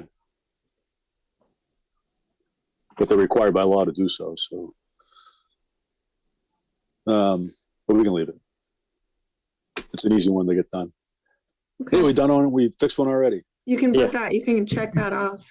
You're So we're gonna completed. get rid of There 17 you are. or, I think that oh, I'm reading the wrong number. Yeah, 17, we're going to add continue to monitor. continue to, okay. Yep. And that will be the responsibility of Public Right. Works. Public Other Works. works. 18, work with property owners to find alternatives to overboard discharge. I believe this is a carryover. We're talking about vessels here. What are we Well, talking about? no, so that's an important one to distinguish because, I don't think this isn't referencing overboard discharges coming out of boats. Overboard discharges, whenever you kind of spell that out, say this was probably in the 70s and the 80s, the state allowed, or they issued licenses to properties for what they called overboard, OBD systems, so overboard discharges, that were essentially instead of a septic, what it was is that your wastewater went to a tank and then it would go through a filter system, but then you ultimately had a water discharge that went out to the ocean or to the water, to the water body. And these were licenses that had to get reviewed. Well, they still do have to get reviewed every so many years, but the state no longer issues. So this is no longer an option for new properties. So there's no more new OB. This at all, do we? Yeah, there's no new OBDs being issued.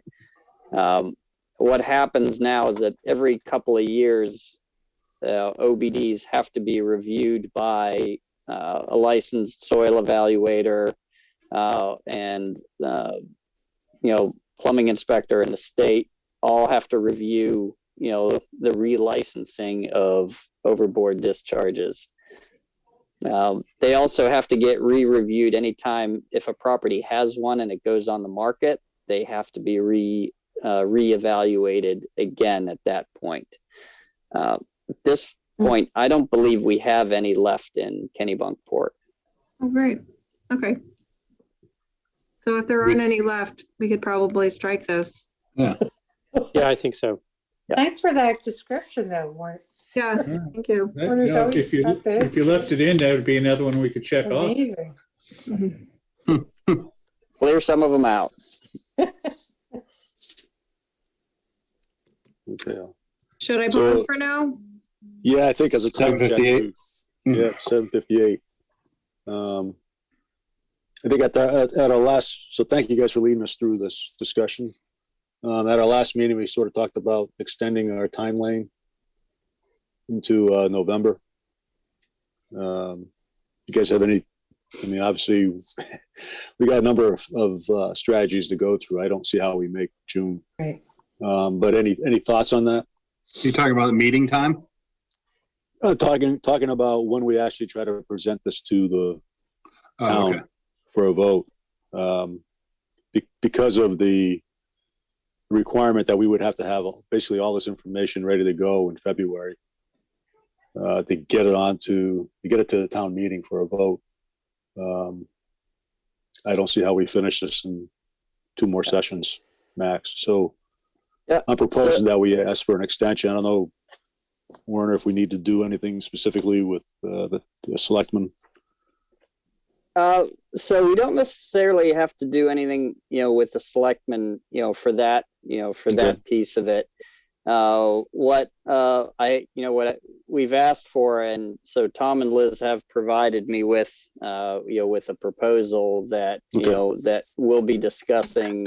And when I say we, this is something that Eli, Tom, and Liz and I will spend a little bit of time kind of going over some of the specifics on, the proposal that they've, sent to kind of to extend this out because, we've, COVID and Right.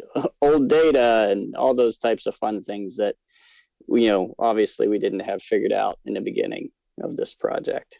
So we'll be coming back to the board with kind of, recommendations and findings on that. Okay. Good. That works for me. Thank you. All right. Next, I'd like to get the vote on the minutes that Janet put together for us. Thank you, Janet. Welcome. So moved. Second. Any discussion? Good job, Okay, all Janet. those- Yeah, nice job. I just All in like- favor? I would just like to, I'm sorry, you can finish No, go ahead. approving. No, Okay. it's a message from, thanks to Eli, the library now has the hard copy of the comp plan, and it's available for anyone who would like to see it. Anyone in town, any residents. It's a hard copy in a big binder, and it's available. Just ask at the desk if you can see it. Okay. Okay? So, Amiga, can you add that to the minutes for tonight? Mhm. Where it's at? Okay, thank you. All right, all those in You could favor of the also add minutes?